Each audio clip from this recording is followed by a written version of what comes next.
So chapter 6 is Dhyana Yoga, and we completed chapter 5, which is action in Krishna consciousness. So chapter 3 is Karma Yoga, fourth is transcendental knowledge, fifth is combination of both, working with knowledge, which is basically more or less Krishna Bhakti Yoga. Now chapter 6 talks about exclusively Dhyana Yoga. So we'll review this. So the connection between chapter 5 and chapter 6 is that towards the end of chapter 5, before the last verse on 27th and 28th, Krishna gives a brief overview of Ashtanga Yoga. So where in text 27 and 26, Krishna says, this is the process of Ashtanga Yoga, where one shutting out all the sense objects, keeping the eyes and vision concentrated between the two eyebrows, suspending the inward and outward breaths within the nostrils, and thus controlling the mind and senses and intelligence. The transcendentalist aiming at liberation becomes free from desire, fear, and anger. One who is always in this state is certainly liberated. So this is basically a short description of what is coming in chapter 6. So this is given in chapter 5. And Krishna is going to elaborate further about this process in chapter 6. Krishna, as a matter of fact, gives everything and asks Arjuna to choose. And ultimately, Arjuna chooses Bhakti Yoga. And you will see that in this chapter, when Arjuna hears all these descriptions about Ashtanga Yoga, he says, this is not possible for me. And so what to speak of us? A very, a great person like Arjuna says this is impractical. And what to speak of us, right? If it is impractical for Arjuna, is it going to be any easier for us? If this were to be followed for achieving self-realization? No, right? So that's why that's the overall summary actually. So we'll go through this. So if you look at in today's age, you will see a lot of yoga institutes, and all these yoga systems were, all the so-called yogas that we see in different institutes, either spiritual in the name of spiritual organizations or just yoga centers for health and emotional well-being. They're all taken from this original Ashtanga Yoga given by Lord Krishna in Bhagavad Gita 6th chapter, right? Which was elaborated by some sages as well, but primarily it is coming originally from Bhagavad Gita chapter 6. So they go by names like Heart Yoga, Hatha Yoga. They're all mostly practice of the one or two limbs of the Ashtanga Yoga, not even full process of Ashtanga Yoga, right? And they all offer some good physical and emotional well-being, but actually that's not the purpose of yoga. The real purpose of yoga is to be able to connect with the supreme absolute truth, and that is the real purpose. But most of the institutes neither care for it nor practice it, right? So they don't really take you beyond physical and emotional well-being. They don't really offer spiritual well-being, right? That's what we see in most of the yoga institutes. They say it is yoga, but it's actually, they don't mean it. Yoga literally means to connect with supreme, but they don't really do that there. So Ashtanga Yoga has, as the name goes, it has 8 limbs, 8 parts. Yama is the first one. It begins with Yama. You have to control your senses, abstinences, right? And then Niyama, observances. You have to not do certain things, as at the same time you have to do certain things. How to practice meditation, and how to eat, how to uh, relax. Everything is given in terms of niyamas. And then, because you have a body in this world, while existing in the material world, you need to keep your body healthy. So that is where the postures come, asana. And then asana, after that, you need to control your breath, pranayama. The outgoing and incoming breath should be balancing. That's how mind gets controlled. Mind is a subtle element, and there are outgoing and incoming airs within the body, and they balance the mind. And pranayama helps to give help us control the mind. And then after that, once you're able to control mind, you should withdraw your mind from the sense objects. Until then, there is no real sense control. After that, you can focus. Once your senses are withdrawn from the sense objects, you can really focus. You can really focus on absolute truth. So that is dharana, the practice of mind control. Once you stabilize your mind control, you will achieve the state of dhyana, where you are able to focus your mind for a longer period of time. And when you achieve a state of perfection in your dhyana, that is called samadhi. So where you are able to absorb your mind at will in the absolute truth. It could be impersonal absolute truth or personal absolute truth. But Krishna recommends personal absolute truth towards the last verse in 6th chapter. So this is the process of Ashtanga Yoga. This is also one way to control your, achieve liberation. This is not the, as we know, this is actually, this is the hard way to achieve perfection. But Krishna gives it anyway here, just for the sake of giving all the different choices available. So the real purpose of this chapter is actually to establish the impracticality of this path of self-realization. Okay? So why it is impractical? Because especially in Kali Yuga, we are surrounded with so much temptation and distraction. Our minds are very easily agitated. So it is not for general masses to practice Ashtanga Yoga and achieve perfection. That's not practical. So that's what is revealed towards the end of this description of this chapter. So the easiest and practical, most practical path for self-realization is Bhakti Yoga. So this chapter has 4 sections overall. You can say 4 themes. So the first theme is a description of mind, how mind can be one's friend or enemy, the first 9 verses. Next set of verses, after understanding mind, the next step is to control the mind through the process of Ashtanga Yoga. So Krishna elaborates in depth on the intricacies and practices of Ashtanga Yoga. So that is given in Ashtanga Yoga section from verses 10 to 36.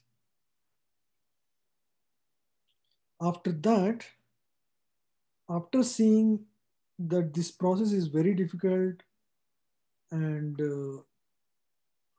Arjuna was not confident whether anybody can really achieve perfection through this process. So he questions very relevantly. He asks Krishna, what if somebody fails to achieve perfection through this process of Ashtanga Yoga that is described in depth until now?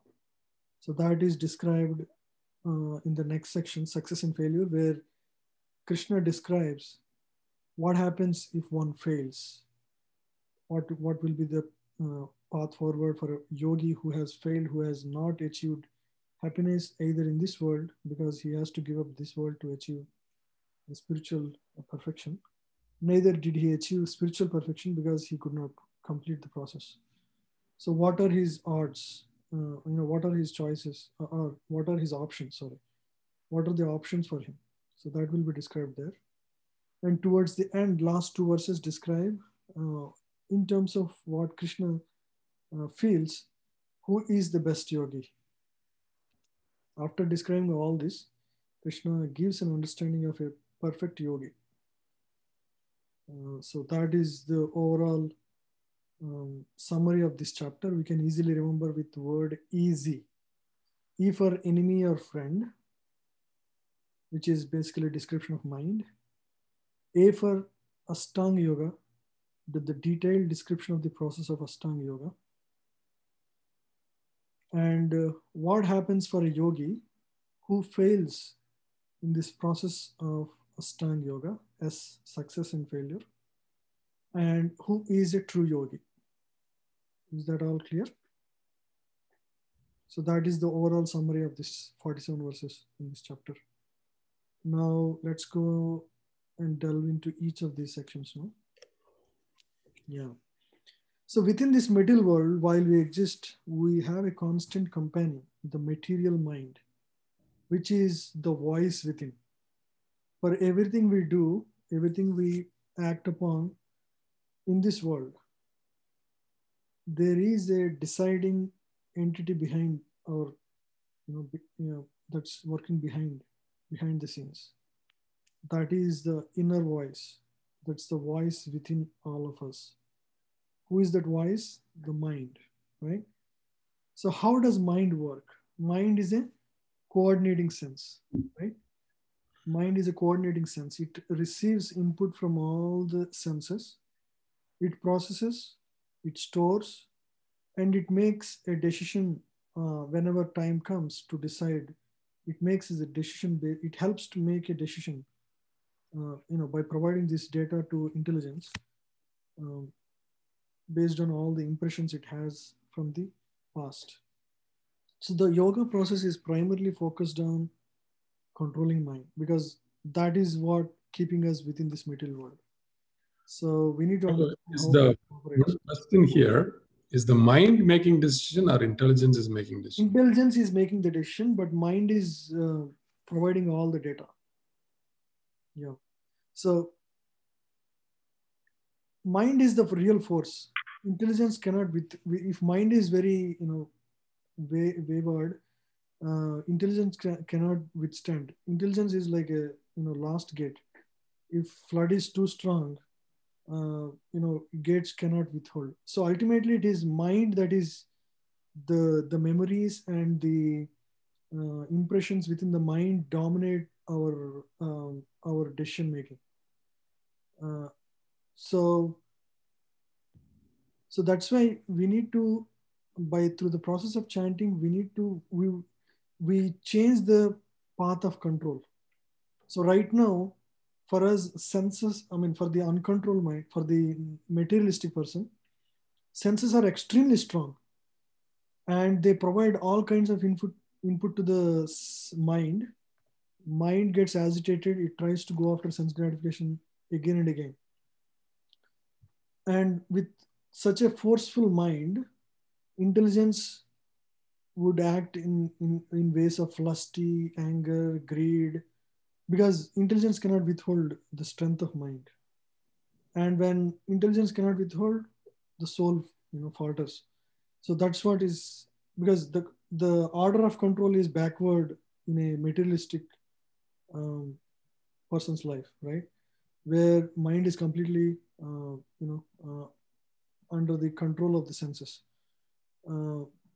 But when one takes to spiritual path, over a sustained period of time, the order reverses, where the soul decides to take shelter of Krishna, and it strengthens intelligence with the wisdom of scriptures and instruction of Guru. And when intelligence is strong, then it tells mind, don't disturb me, right? Because it's strong now, it's strengthened. It has been given some good inputs, good food. So then the order reverses. But sometimes still, because of weakness of heart, sometimes, there is always a fight until one perfects his life. There is always, that's what this verse, no, it's like a mind is like a devil on one shoulder, and mind acts like having a devil on one shoulder and angel on the other, each giving their own advice to the confused person in between, right? The person is basically the soul. Right? So mind always offers, because based on all these experiences, it sees both the good dog as well as bad dog, as described in Christian literature. Sometimes very good thoughts, sometimes very bad thoughts. That is amalgamation of all these impressions from the past that keep coming out to the conditioned soul. Is that clear, Prabhu? Yes, Prabhu. Yes, understood. I think this is we already discussed. We all know about this. So an uncontrolled mind agitates, misguides, and entangles the soul within this world, forcing us to succumb to our lower nature of lust, greed, and anger. Because it promises sense gratification, and intelligence gets bewildered and it falls for it.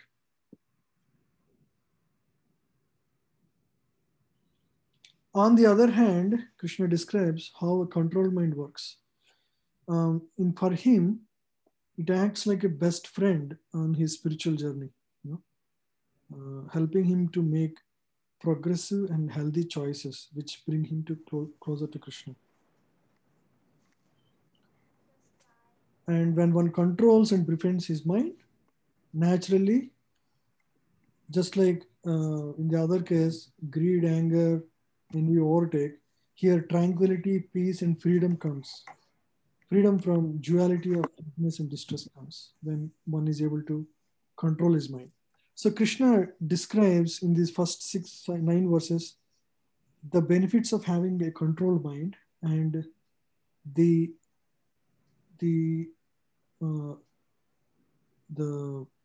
what is it, losses by having an uncontrolled mind. So once we know the benefits and losses, we'll make a decision, okay, I should control mind. Yeah. So Krishna says one of the way to control mind is Ashtanga Yoga, mainly the dhyana limb of Ashtanga Yoga, because the initial things are to just set the setting, and then dhyana is the real process where one meditates on the absolute truth, Vishnu or Krishna within the heart, and makes progress further. And ultimately, when he able to make the connection with Krishna, mind is completely subdued, because now soul is completely powerful. Soul gets its full strength when it is connected to Krishna, right? Right now, the soul is completely disconnected. So soul is under the impression and the control of mind and intelligence. Now, when it connects with Krishna, it is full of power, and it easily controls intelligence and then mind. Everything is under his control now. So the process is described by Krishna in the second set of verses 10 to 36. So the process begins with, first thing is living in seclusion. An Ashtanga yogi cannot live in cities or villages and practice Ashtanga yoga. That's the reason we have seen in the past great sages, they would not live in societies. They would make their own ashrams in like Badrikashram or Himalayas, or like Jharkhand forests, deep forests, right? So they make their own place of reclusion where they live with their disciples in a very simple way and practice celibacy, regulations of eating and sleeping very much. They don't eat very nice, delicious items and are very regulated in their sleeping habits as well. So in this way, he has to not only following these rules and regulations, He has to sit in a erect position, focusing his consciousness on the super soul within. That is the process of dhyana. So he has to do all of these things. So we can all clearly see, we are all unfit to actually perform Ashtanga yoga, right? The first condition itself takes us out of out of the equation. We cannot practice living in seclusion. Even if you look at other sampradayas like Shankar Sampradaya and all, if somebody wants to take to that path, they become a follower of Adi Shankaracharya in one of their four matas in north or south and east and west. They have they have pitas. If you want to follow their path, the first thing they would say is you first have to take sannyas. You cannot continue to be what you are right now and also take to that path seriously and achieve perfection. So that is how it is. It's not for any of us. We are out of equation right away if we were to consider this path, right? And so not only that, there are other challenges because mind and body keeps on posing these challenges, right? Because we are in a conditional state. It's very challenging and the process is very long. It's not a short time. There are great rishis like Vasishtha, Viswamitra, who have done this meditation for thousands of years. And on one bad day, if they get agitated, their whole effort is lost. We have seen the stories of Vishwamitra Muni, how he was agitated by Urvashi and Ramba, and how he got agitated first by lust and then by anger. So in this way, there is a great chance for fall down in this path. We heard the story of Saubhari Muni, who was a great yogi, who was able to sit down underwater and do meditation. Can any of us or any great yogi that is existing currently can think of performing such feats? Impossible, right? So that is the state of Saubhari Muni. Even he, such a great soul, he also fell down. He could not achieve perfection through the practice of Ashtanga yoga. And after hearing all of this, towards towards the end of the section, Arjuna admits that this path is quite impractical for me. And let's all read together this verse on the PPT here. Can you all see this verse? Can you all repeat after me? Chanchalam hi manah Krishna. Chanchalam hi manah Krishna. Pramati balavadridam. Pramati balavadridam. Tasyaham nigraham manye. Tasyaham nigraham manye. Vayor iva sudushkaram. Vayor iva sudushkaram.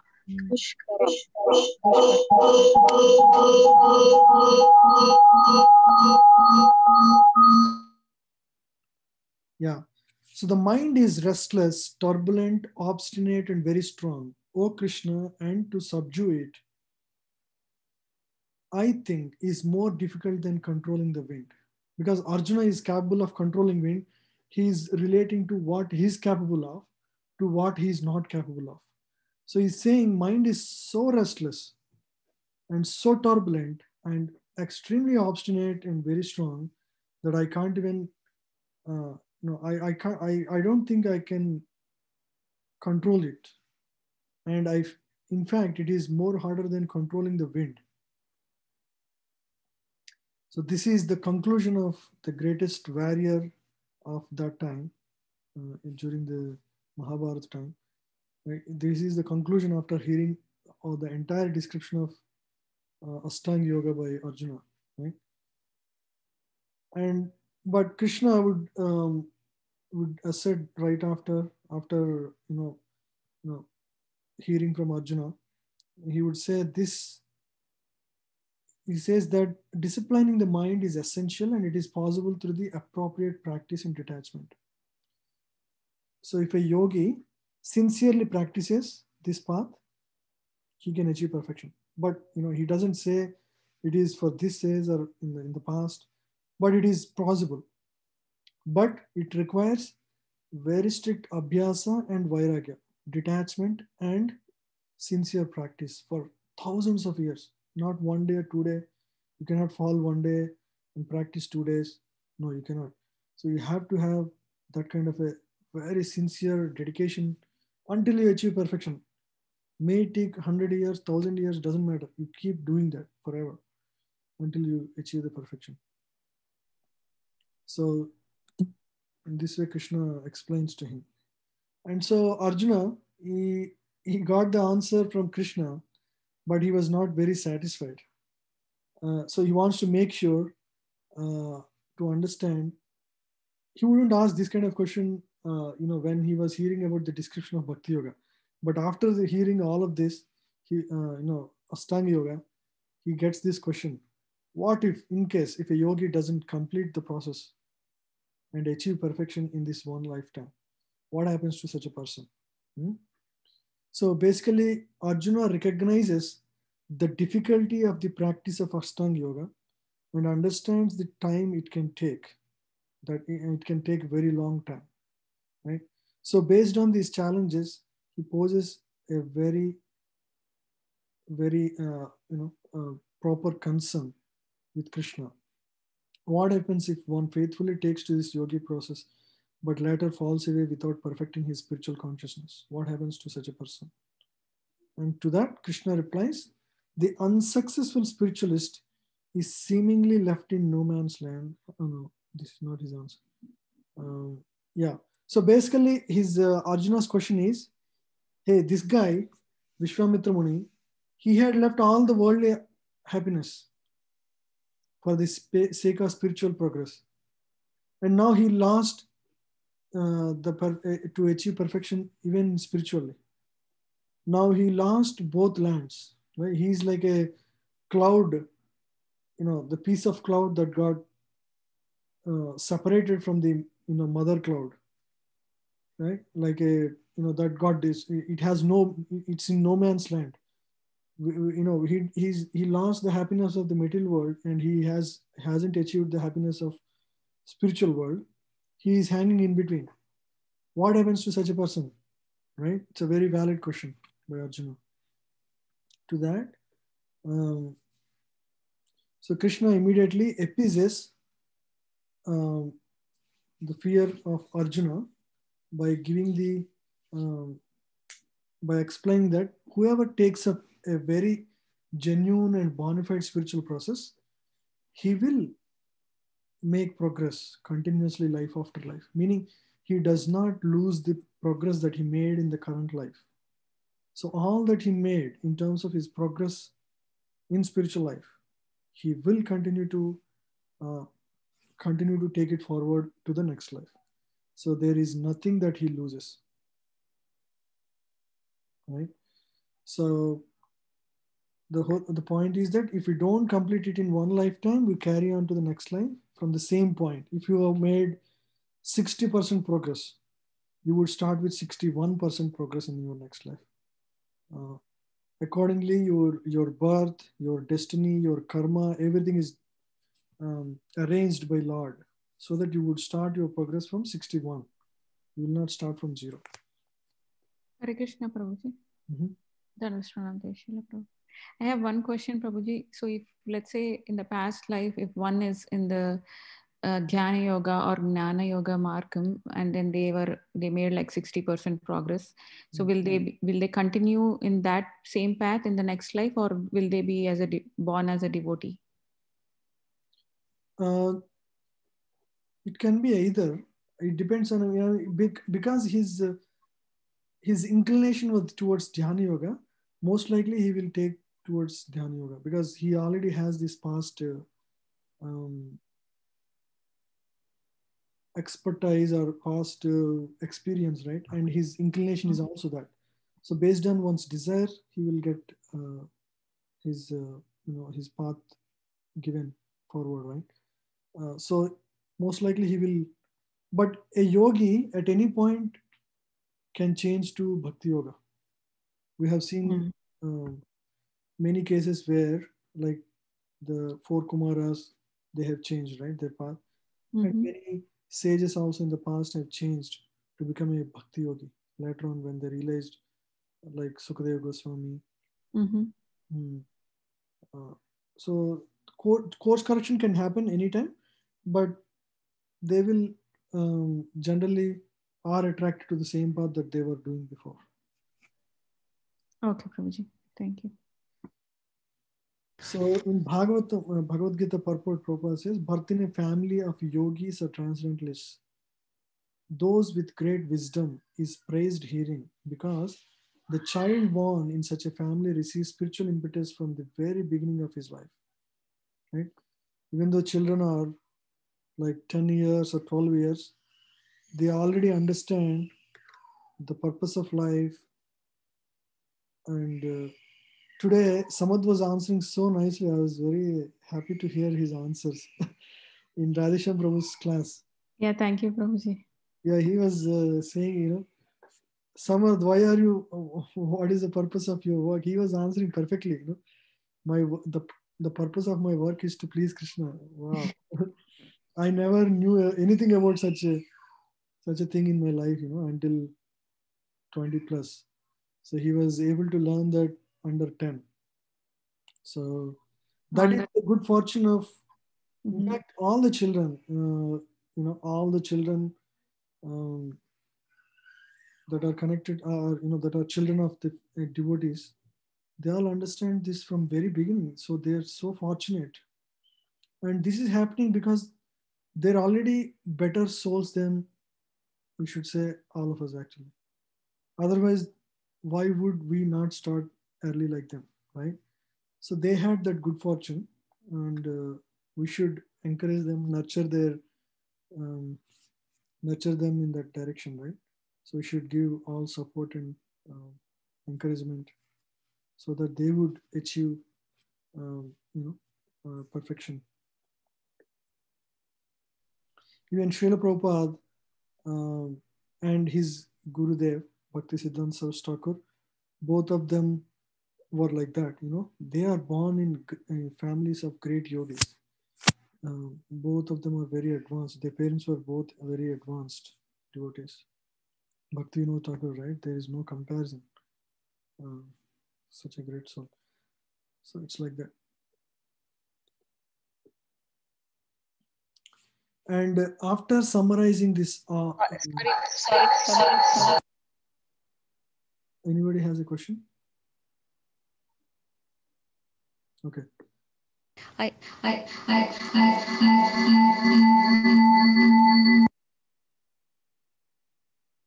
Oh, Davi Radhika wants to ask something. Sorry, Prabhuji. Can you hear me now? Yeah, I can hear now.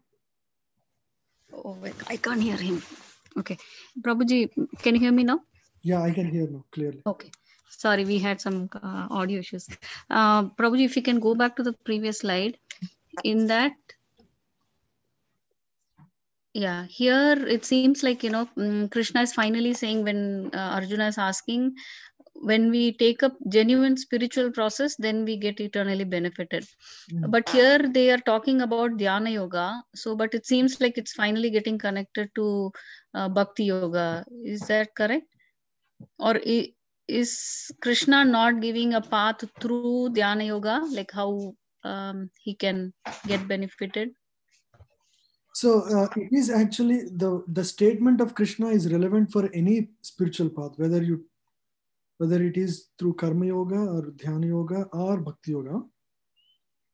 But what Prabhupada does in every purport, he gives the summary of what Krishna wants to give, overall.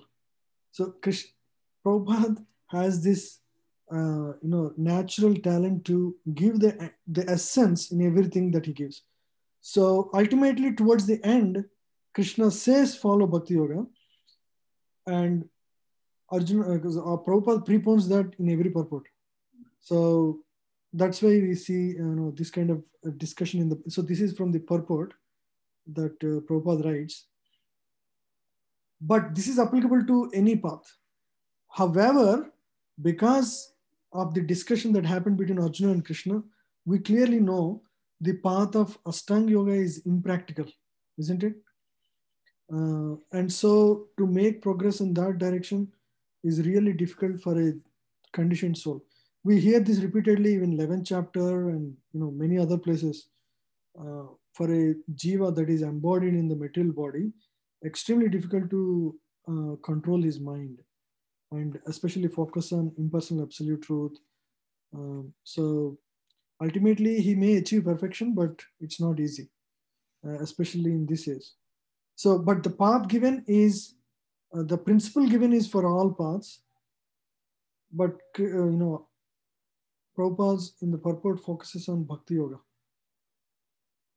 Is that answering, or Yes, Prabhuji.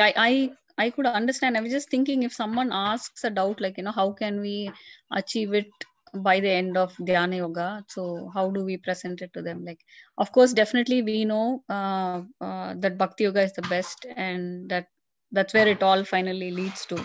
But because we're studying chapter by chapter, if we have to explain to like, say for example, to our cousins, if they ask this, how to say, like, how Dhyana Yoga will take you to the final destination. That's where my doubt came. Yeah, Dhyana Yoga. I think there are 2 points. One is, all are spiritual paths, but the speed at which one progresses it varies from each process, right? Karma Yoga and Niskam Karma Yoga is one path, then Dhyana Yoga and Jnana Yoga and whatever. But Bhakti Yoga is the accelerated path. Yeah. Now, if somebody is not able to finish the journey in one of the paths, then they take birth again and may continue in the same until they get perfection, or they may switch to Bhakti Yoga. But eventually, one has to become a devotee to get the liberation, right? There is no other means. You have to become a devotee to get the liberation. It's not that you perfected these 8 phases of yoga process that you can get liberated, right? I mean, there is this impersonal liberation, but again, that is, Bhagavatam rejects that as a liberation. There is this Sayujya Mukti, which can be achieved through Ashtanga Yoga without really, taking to the path of sincere, bhakti, like we do in Bhakti Yoga. But again, it is considered a temporary achievement. It's not full self-realization. Again, such jiva would again come back to the material world. Okay. They merge into the Brahman, but then the Brahmajyoti, and they come back after a period of time. So Prabhuji, this happens for even a Ashtanga yogi who is meditating on the form of the Lord as Paramatma in the heart, or no, Prabhuji? He will go back to Godhead, but he will be in Santarasa, where he will be like a plant, amazing. Santarasa means where the jiva is amazed about the Supreme Lord. So he would not participate in the pastimes of Krishna directly, but he would be always in amazement of Krishna in a Santarasa. Right? So that's the perfection in yogi who meditates on the form of Lord within the heart achieves. Hare Krishna, Prabhuji. Dhruva Maharaj also followed this Ashtanga Yoga path, right, Prabhu? Yes. Okay. But he meditated on the Vishnu. One-pointed form of Vishnu. But the same Vishnu that he was meditating suddenly appeared before his eyes, at which point he becomes a perfect bhakti yogi in the association of the Lord. So if a yogi sincerely practices Ashtanga Yoga as described by Krishna here, he would actually achieve the darshan of the Lord and achieve liberation. So just like Dhruva Maharaj achieved perfection, but he had this material desire. So previously to rule over the world. So he was allotted a planet, Dhruva planet. But because he is such a dear devotee of the Lord, Lord stays within this material world. Even now he is there within this material world in Dhruvaloka with Dhruva Maharaj, right? And when all the dissolution happens, so there is a Vaikuntha within this world, within this universe, that is Dhruvaloka. And that Dhruvaloka will just, when the universe dissolutes, thus Dhruvaloka goes back to Vaikuntha planets along with everyone, with all the inhabitants of Dhruvaloka. Yeah, so he meditated, but he is not in Santrasa. He actually serves the Lord in Dhruvaloka right now. Okay, Prabhuji. Thank you. Prabhu, is it correct to understand that a yogi who engages in Ashtanga Yoga gets the intelligence in the next age to practice Bhakti Yoga? Yes, Or possible. I mean, it depends on his association. If he gets the association of the devotees, see, association of devotees is causeless mercy of the Lord. There is no reason for it. There is no reason why any of us have come in touch with a devotee of Krishna. It is only the causeless mercy of the Lord, causeless mercy of the devotee. Right? Nobody is eligible for it. Nobody has any qualification to achieve bhakti in their life. It is the causeless mercy. And just like we all got, we had no qualification. Any yogi can also get the same opportunity if he is not inclined or materially. Some people are still attached to their old processes, but some are open. I know one devotee who was a sincere Ashtanga yogi before, very sincere, practiced for 20 years. And he was a big leader. He was in Hyderabad. His name is Adbhuta Gaurang Prabhu. He was a big leader in that. And suddenly he felt this is very dry process. And then when he came in contact with devotees, his heart started melting. And those experiences made him, become a sincere follower of Bhakti Yoga. And now for last 15 years, he is a Bhakti Yogi. And he gave up all this, that, whatever he had before. So like that, just like anybody can get that causeless mercy, and including Ashtanga yogis can also get that opportunity. And when they get it, if they sincerely take it up, Krishna is ready to shower that mercy, and they will be able to achieve perfection through the process of Bhakti Yoga, right? Right, bro. Is there a possibility? I'm just asking you, I'm getting this doubt. So, somebody performs Bhakti Yoga in this life. Is there if he gets the desire to practice Ashtanga Yoga in the next life, will that happen, or will he continue with Bhakti Yoga? He'll never get the desire to. It is higher. Okay. So it never works the other way. Right. A Ashtanga yogi is fed up with physical exercises and the austerity, detachment, and all these things. So because there is a mechanical process involved there, one can get fatigued by that process. Right. But it's not the same with Bhakti Yoga, because there is spiritual connection from the beginning in every process. I haven't heard of any stories of a person who has gone from Krishna consciousness to practice Ashtanga Yoga, either in the scriptures or in live stories. It doesn't work that way. It never was and never will, I suppose. Right, bro. Yeah, perfect, bro. Thank you. Prabhu, one last, I hope this is the last question. So, Prabhu, do we understand that Bhakti Yoga is the elevator process and the other process of yoga is like a steps? Yeah. Okay. Actually, there was a very good presentation on the staircases. Why actually we call it a staircase? Is it because we are practicing Bhakti Yoga, so we are putting that in the in the pedestal at the top? No, it is not like that. There is a very clear sequence of verses that describe why exactly we call Bhakti Yoga as the topmost process. If we want, we can go over that presentation once. We can do that at some point. Sorry, your question is what? Sorry. Prabhu, that I just want to clarify my understanding that all other process takes long time to reach the goal. Even though the goal may be, they also reach the same goal, it takes long time. But in Bhakti Yoga, it is an elevated process. We also reach the same goal, but we reach faster. Is that the understanding correct or not? Is the question.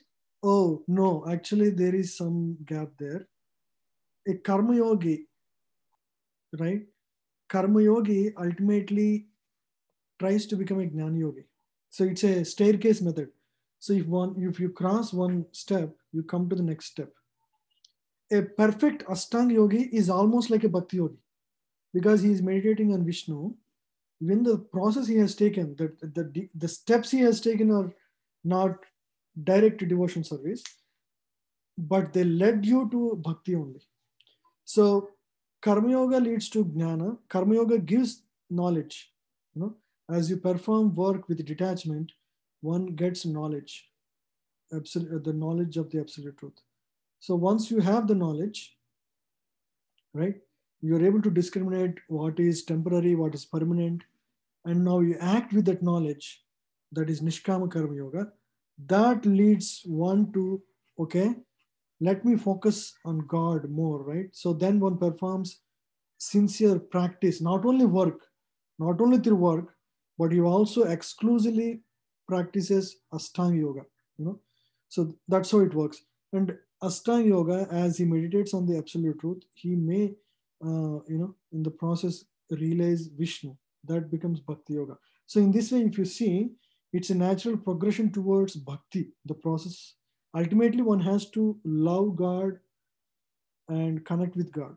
So exclusively in Karma Yoga, nobody achieves perfection. He would, see, ultimately through that process, if he achieves the love for God, he achieves perfection. But again, when you say it is love for God, his Karma Yoga is already transformed into Bhakti Yoga, right? So through the practice of Karma Yoga sincerely alone, one can achieve perfection. But by the end of it, he is already a Bhakti Yogi. That's how it works out to be. Is that making sense? Okay, so you're saying that ultimately it's not that you follow any process and go back to Godhead. You have to follow. You have to know what is absolute truth. You have to connect with that. You should, with all your heart, love that absolute truth. Whether it is impersonal or personal, whatever, doesn't matter. But you have to come to a state where you have, you have developed that kind of eternal love for that absolute truth. Yeah. So, which is, in other words, bhakti. Bhakti is what? Bhakti is love between the soul and super soul. That's it. So, bhakti is the result of any yogas. And bhakti yoga, where means and goal is same. That is the difference between bhakti yoga and all the other process. In all the other process, means is different, goal is different. You see? The goal is to ultimately achieve absolute truth, connection with Lord. Connection means what? Love, loving Lord. That's what the goal of every yoga.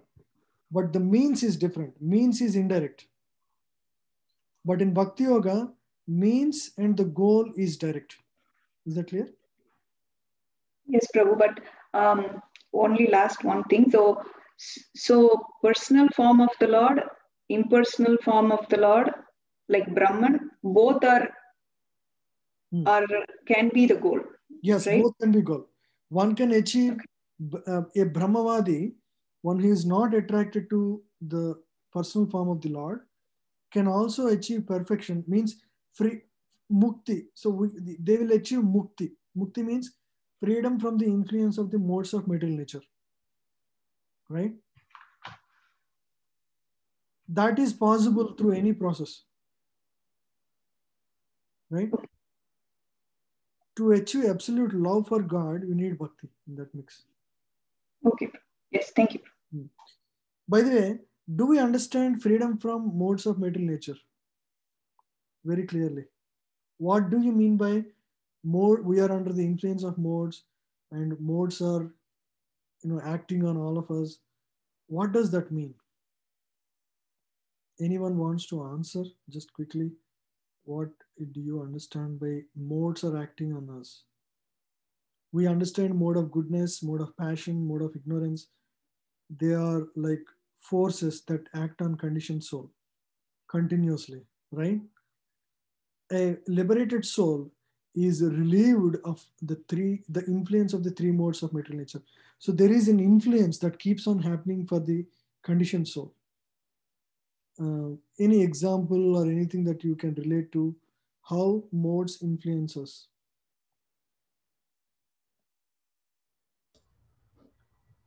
Krishna Prabhu, can I? Yes, go ahead, Prabhu. So the soul in its impure form has a desire, and this desire transforms into or gets attracted to the modes of material nature. So this desire can be in the mode of passion or goodness or ignorance. And Yeah, that is that's the perfect answer. Yeah, thank you. Krishna. Basically, a conditioned soul has material desires to gratify his senses. And now suddenly a wine bottle appeared before a person, and that person has strong influence on the mode of ignorance. He would be attracted to it. He is irresistibly attracted to it. So similarly, somebody likes to eat meat. As soon as that object appears, he's irresistibly attracted. Similarly, other things like playing games or watching movies or anything. So as soon as a sense object appears or influence of the sense object appears before eyes, we are attracted because we are under the influence of that particular mode. It could be things in the mode of goodness, could be things in the mode of passion, could be in the mode of ignorance, right? So the conditioned soul's irresistible desire to be attracted to the objects of provided by material nature in the three modes defines his conditional state. Basically, he is going to be in that conditional state as long as he is being enamored or attracted or impelled by the forces of the nature, right? By the object through the objects of the senses. So that defines us. How controlled are we? Like for example, all of us may have some attraction to cricket before. Now, if a cricket match appears, none of us are attracted. So that is at least some influence. We are not, that kind of. We don't have that attraction. Or previously we were eating some non-veg or eating in the hotel. Now we are not attracted. So that is some relief. Now that is gross level. If you go to a little deeper, there are desires to enjoy for name, fame, right? Adoration, distinction. What is that? Name, fame, adoration, distinction. These are subtle desires. These are gross desires. Most devotees are able to get over it. But still, we want some kind of distinction, right? We want some kind of recognition. We want some kind of prize in the society. So these are all subtle desires. When we are able to overcome them, then that is freedom from the modes of material nature.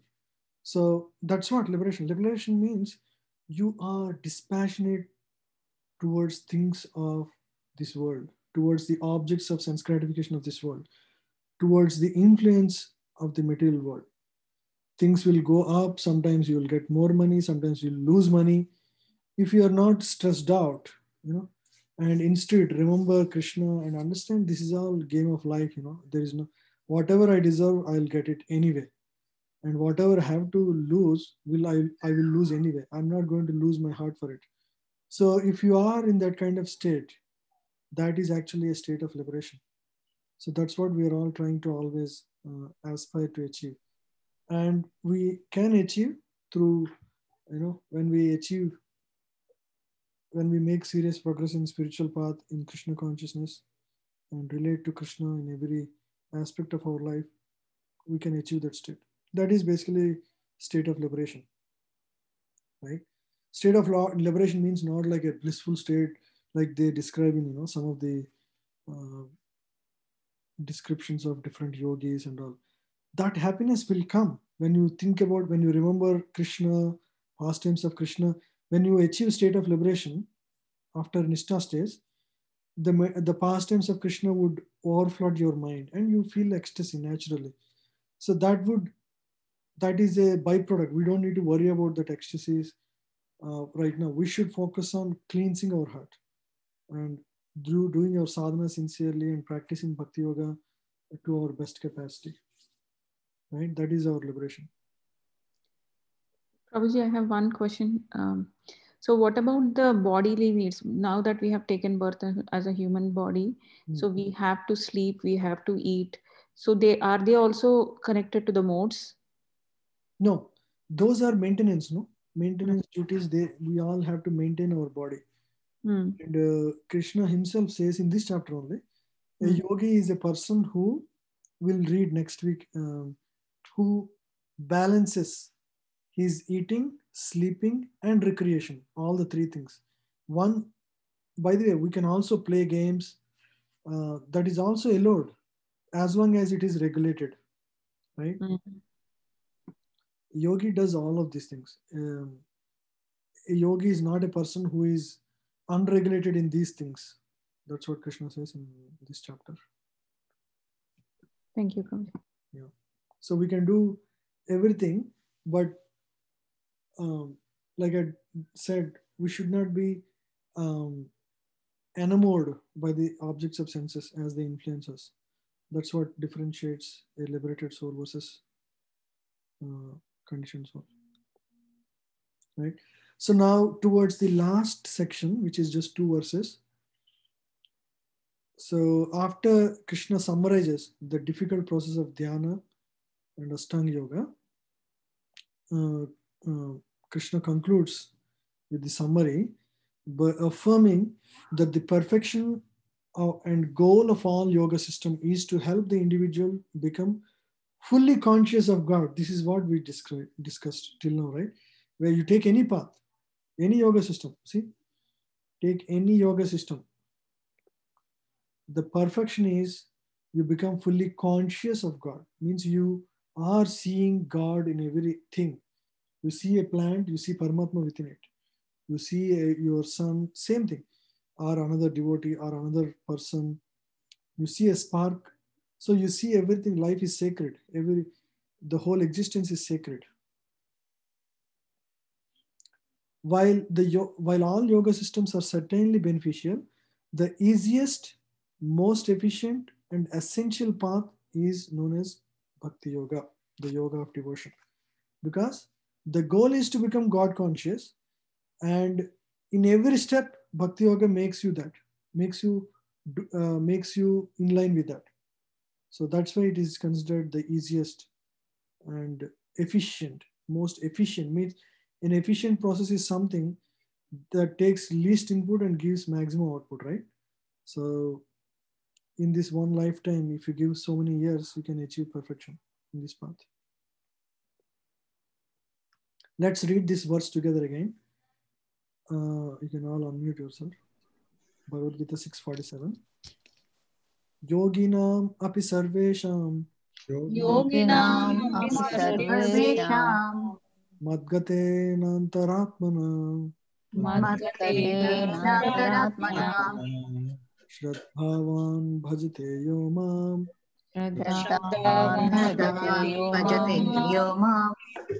Sameyukta tamo mataha.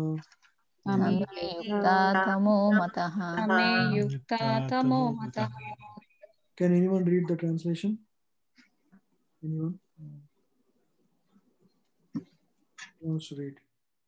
And of all yogis, the one with great faith, who always abides in me, thinks of me within himself, and renders transcendental loving service to me, he is the most intimately united with me in yoga and is the highest of all. That is my opinion. You see, Krishna is so direct. Abides in me means follows my instruction.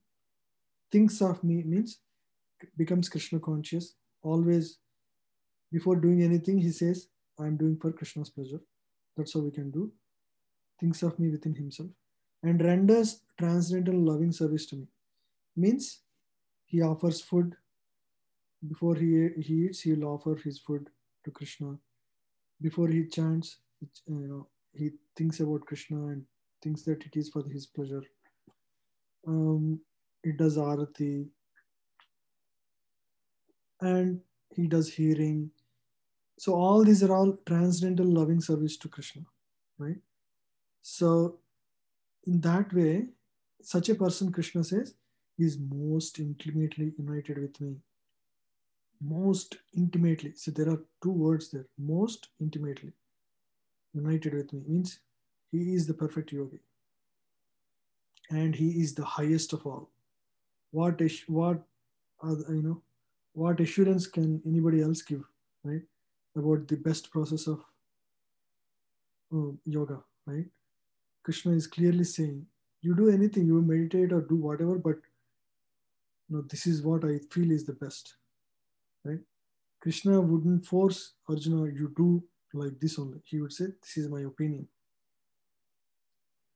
Whoever thinks of me, whoever follows my instructions, whoever lovingly offers his service to me, such a person is the most dear person to me, right?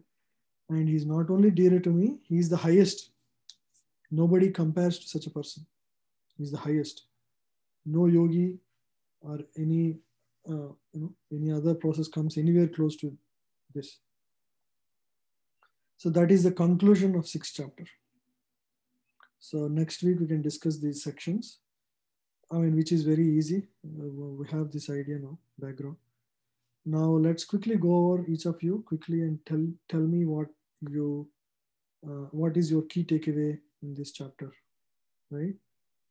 If you don't have any questions. Any other questions, by the way, before that? Otherwise, we'll start from bottom this time. Okay, Sujata Radhika Mataji, you are getting the chance today.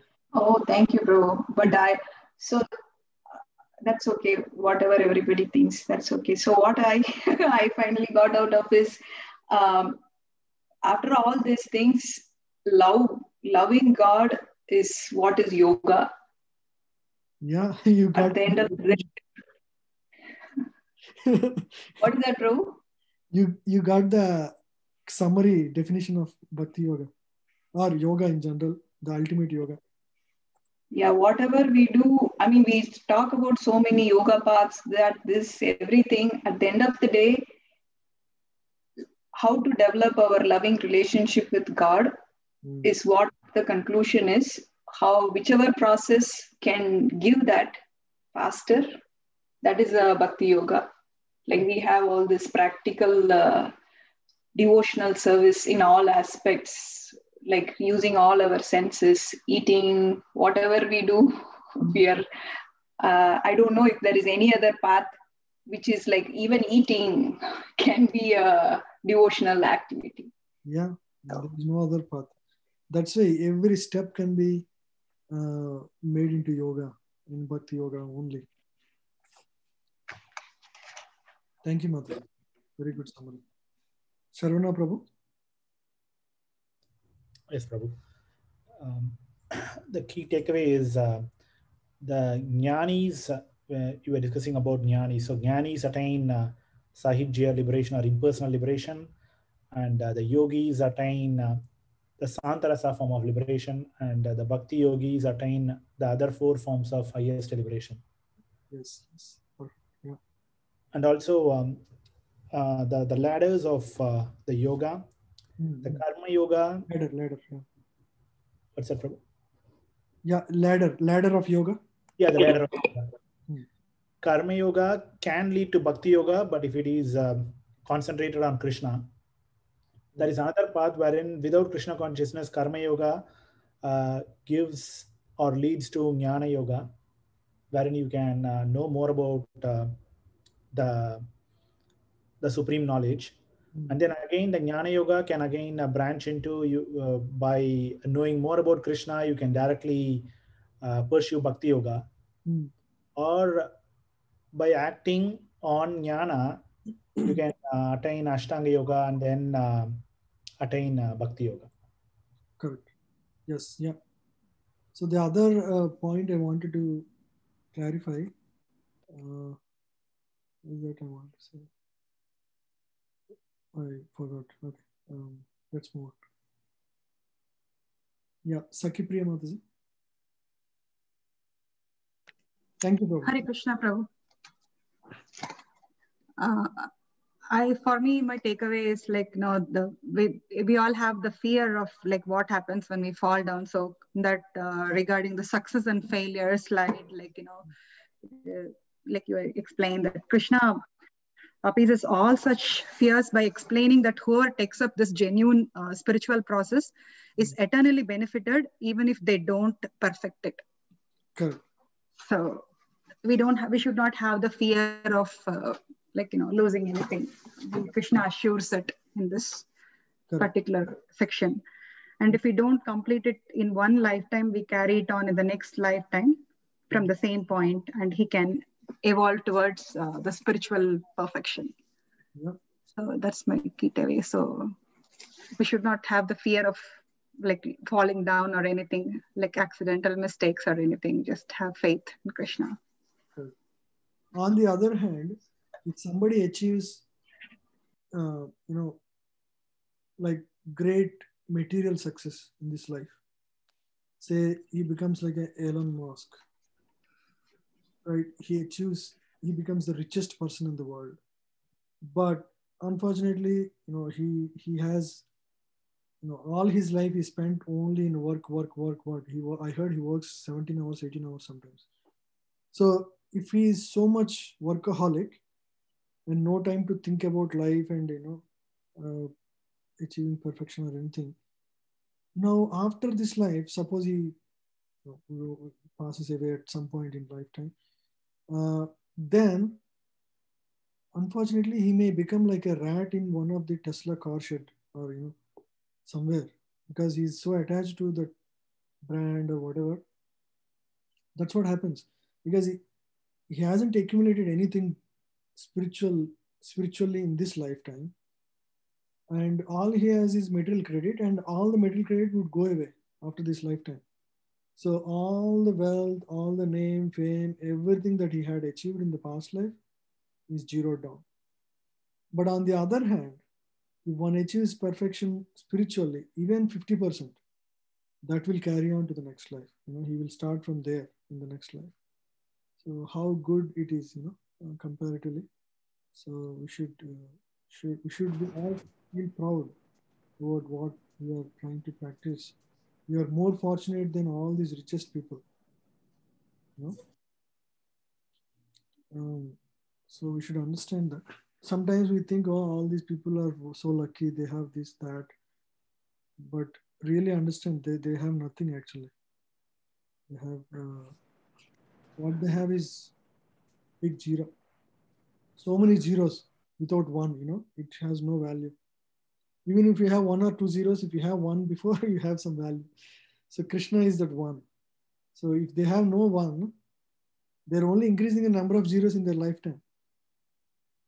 All that they carry is for 40, 50 years. That's it. They're already already close to 40, 50 years, maybe 50 to 60. Hardly they have like 25, 30 years of their lifetime. And they are at the pinnacle of their life now. Imagine, right? All they have is just 20 more years of lifetime. That's it. Steve Jobs is also another example. Yeah, Steve Jobs is a very real example. Towards the end of life, he regretted that he could not spend even with his family. He has not even had a good family life because he was so focused on his Apple company, and all his energy is spent in traveling and discussions, and he has practically no time for his children. His daughter wrote an autobiography of herself. I was just reading a little bit of it, where she says, she has a love-hate relation with her father. She would say he had no time for me. she would blast. And on the last day before passing, he was crying in tears, and he took her hand. He was bony, almost bony, and took her hand in his hand and said, "I'm so sorry that I could not spend my when you needed most. I could not give my time to you when you needed the most." Can you imagine? So that's how all these victories end, when there is no God in their life. You see? So that's what life is, He left so early, in 50s only. And unfortunately, they are all the role models for all the youth, Prabhuji. Unfortunately, yes. Yeah. Very sad. Middle world is always like that. They're filled with role models who are great at material success, right? So how to approach them, bro, and give this message? That's the challenge. Unless the conditions jiva, there will always be less people at a gold shop, Prabhu. If you go to fish market, they will see hundreds and thousands of people. At a gold shop, you will find only a few customers. So it's like that. It's designed to work like that.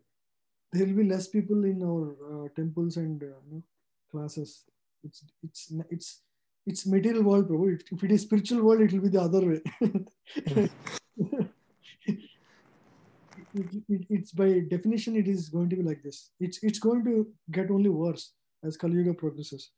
So we should try our best. Nowadays, the role models for kids are the TikTok and all these. Whoever has more number of followers, Facebook. They are the role models for them. Yeah. I know. YouTube followers. Or TikTok. I don't have an account there. So Snapchat, right? These are the latest social media revolutions. Yeah. Next, thank you, Mataji. Next, Navadvip Prabhu.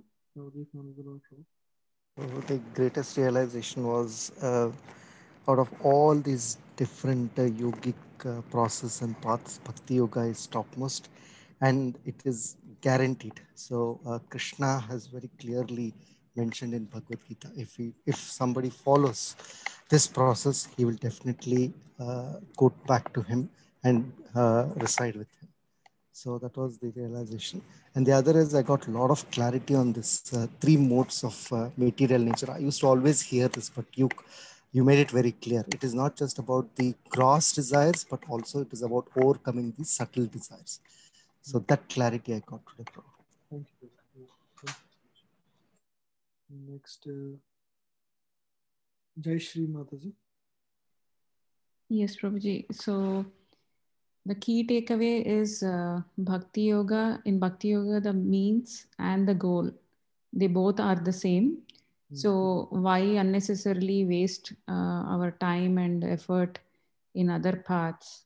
Instead, just relish the nectar while performing bhakti, and eventually that's what we'll end up being, where we are always relishing the exchanges between the Lord and ourselves through our service. Correct. So basically it reaffirms the path that we are all following through the direct words of Krishna. Yeah. Yes, Prabhu. Yeah. Thank you, Mataji. Thank you so much. Hare Krishna. Good, Prabhu. Sir, who? Me, Prabhu? Chandu, Prabhu. Hare Krishna, Prabhu. So, couple of key takeaways for me, Prabhu. The first thing is, regardless of how much material wealth we amass in this life, right? Like last week, you were talking about how material life is like a flash. So the material wealth will also go away in the same flash. The only thing that comes with you is the spiritual progress you made. Again, regardless of whether you do Jnana Yoga, Karma Yoga, or Bhakti Yoga, or Ashtanga Yoga, you will start in your next life from where you stop. So that's the key wealth that anyone can accumulate in any given form of human life. And the second takeaway is the true renunciation is detaching ourselves from the material propensities, not trying to stop them. Like, for example, Ashtanga Yoga, You try to go through the hardest path, you try to seize, but once you fall down, again, it's hard to come back where you are. So whereas in Krishna consciousness or Bhakti Yoga, we are focusing on everything, we do everything for the pleasure of Krishna. So that's another process. That's the easiest process of detaching ourselves from material propensities and do everything for the pleasure of Krishna. So there is less fear of falling down. So these are my two key takeaways. Very good, very good. Yeah. Thank you, Prabhu. Thank you. Comparison between this path and other paths. Huh? Yeah. Chaitanya Mataji.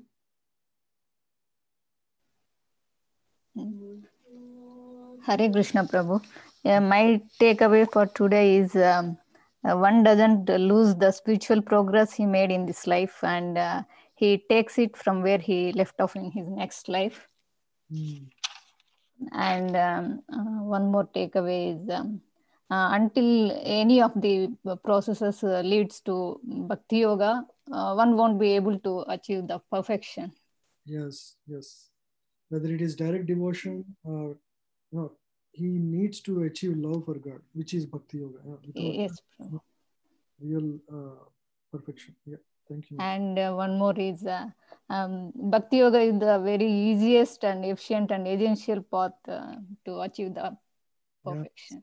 Yeah. Easiest, efficient, and what did you say? Essential path. Essential path. Yes. Thank you. Thank you, Prabhu. Yeah, and next, Muthu Prabhu. Muthu Prabhu is here today. Yes.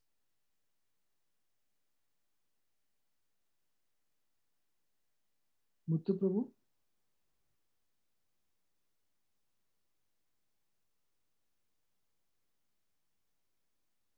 Muthu Prabhu is mute. Maybe I think he's away from computer. Anandaram Prabhu and Raviratna. So we can go one after the other. Okay, Prabhu. Hare Krishna. In short, the essence of this chapter, you summarized it as the word easy. E means to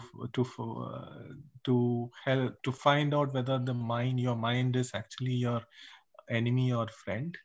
That is the E, and then A is the Ashtanga Yoga process, by which is one of the ways by which you can attain liberation and go back to Krishna. And then S is success or failure, basically what you should do as an Ashtanga yogi to gain success or failure, what are the do's and don'ts of it, and Y is basically who is the true yogi. So that is one takeaway that I got from this lecture, Prabhuji. Yes. And just to clarify one part, so the success and failure part is that if a yogi fails in the path of perfection in this lifetime, if he, is there a failure in this path? There is no failure, because any progress made in spiritual path will continue in the next life. Yeah, that's what. Okay. Thank you. Yeah, at the other point, you have one more point. What is that, Prabhuji? You want to add one more point? No, that's it, Prabhuji. Very good summary of summary.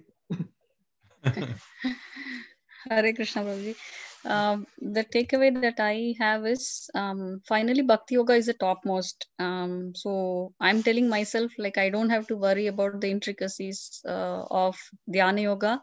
So Bhakti Yoga is the best, and somehow have to practice that and get better at it day by day. Philosophically, but practically, the one that I'm currently struggling, or the takeaway that strike me a lot, is being regulated in terms of eating, sleeping, and recreation. Especially eating and sleeping is where I would like to spend some effort and practically do something so that I can be regulated, so that I can do my sadhana properly or get better at my sadhana. That's what I would strive for after this class. Yeah, very good practical points, Mataji. I think those are, even for me, eating and sleeping should be better controlled. I definitely think so. Yeah, thank you, Mataji. Shamukund Prabhu.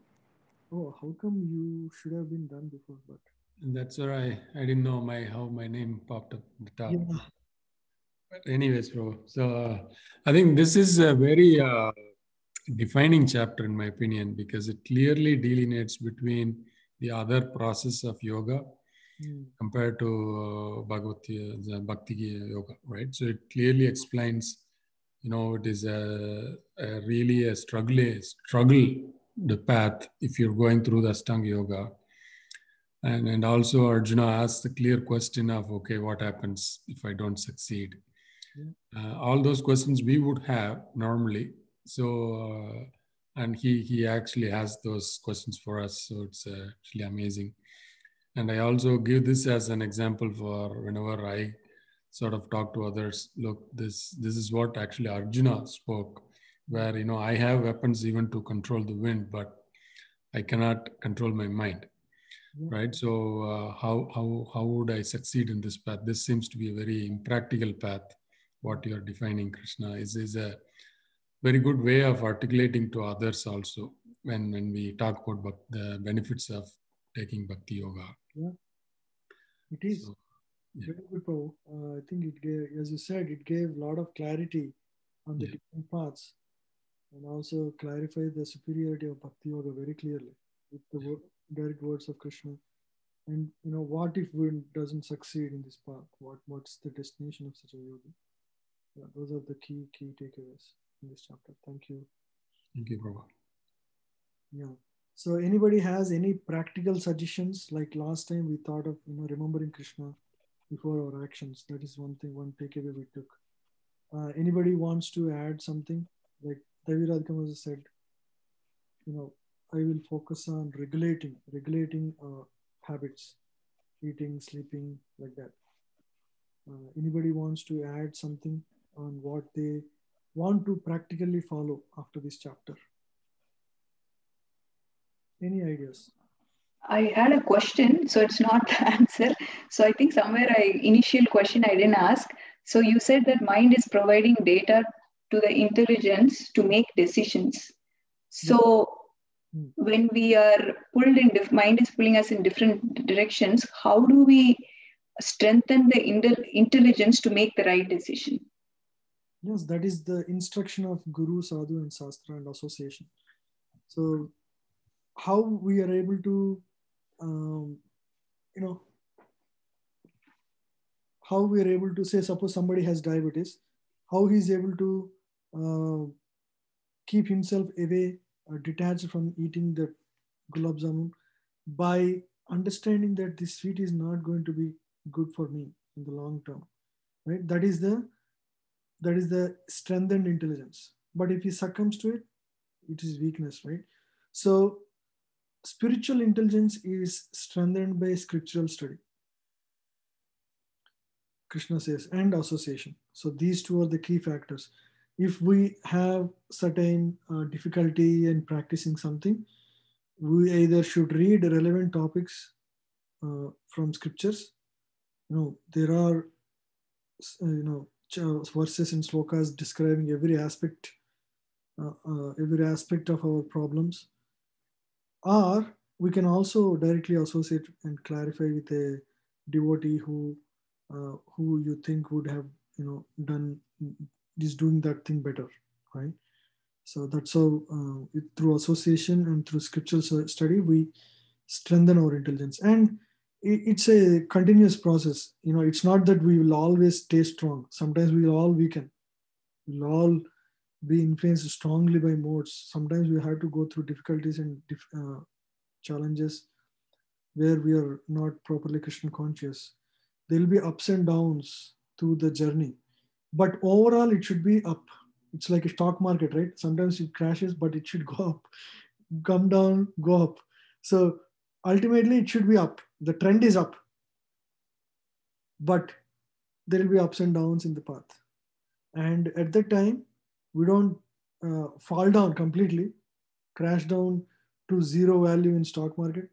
We stay at some point and take help of devotees and take help of scriptures, hearing, chanting, and strengthen ourselves and move ahead.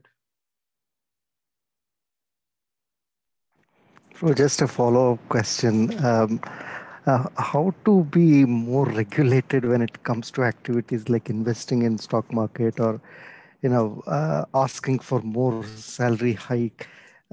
There's some guidance, bro, because mind gets agitated there.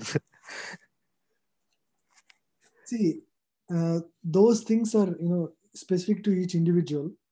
There is no set guidance.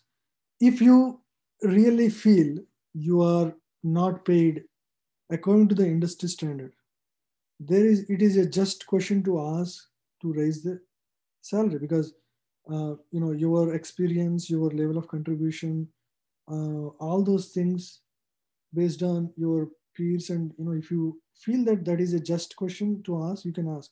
But some devotees feel, this is not my domain, I don't want to really bother about that. That's also fine. So it's not being too greedy. As long as you're, if you're asking for a raise without any reason, you got promotion last year, still you're, greedy and you want more, that is not something that you should avoid, right? But if it is a just case, devotee doesn't mean that you act unintelligently and, act like as if you are a yogi, right? They will take advantage of you, right? That's, you should not be in a position of exploitation. So if there is a just reason for something, you can always ask for it, but you don't expect the fruit, or because you don't get it, you don't. Again, there is karma yoga in that, right? You ask for it, Right. Yeah. but doesn't mean that you slacken your work and don't do your best when the team needs your efforts, right? You can ask, that's fine, as long as it is just. And stock market investment and all, it's a very individual. For me, my company gives some shares, and I know that Oracle doesn't raise much, so I take that and put in Microsoft or something, right? So those are like, it's just basically whatever you have. You are not like every day getting worried about where the market is going, and to that level of anxiety you should not go. But if you think something is a good investment in the long term, and that is not dealing with drugs or marijuana, or they're like regular businesses like Apple, Microsoft. Yeah. If you think there is a better place, because there is also inflation, right? You need to fight inflation. So I don't see it is wrong to just shuffle things around and invest somewhere. Somewhere you need to invest, either in land or gold, or some different people have different ideas on where they think. Because ultimately, if that fund is going to help you get free from the struggles of life, not needing you to work day and night every day until you end your life, that's also good. I mean, devotees many times they save early and retire early and focus more on Krishna consciousness. As long as it is helping that cause, there is nothing wrong. You can continue investing appropriately, and don't become too greedy, or don't become, you'll be you'll be in trouble. I mean, basically, if you have any of nature will teach you lesson naturally. But I don't see anything wrong in investing itself. But we should be cautious on that we don't fall under the greedy grade, right? Sure, bro. Yeah. Thank you so much, bro. Anything else?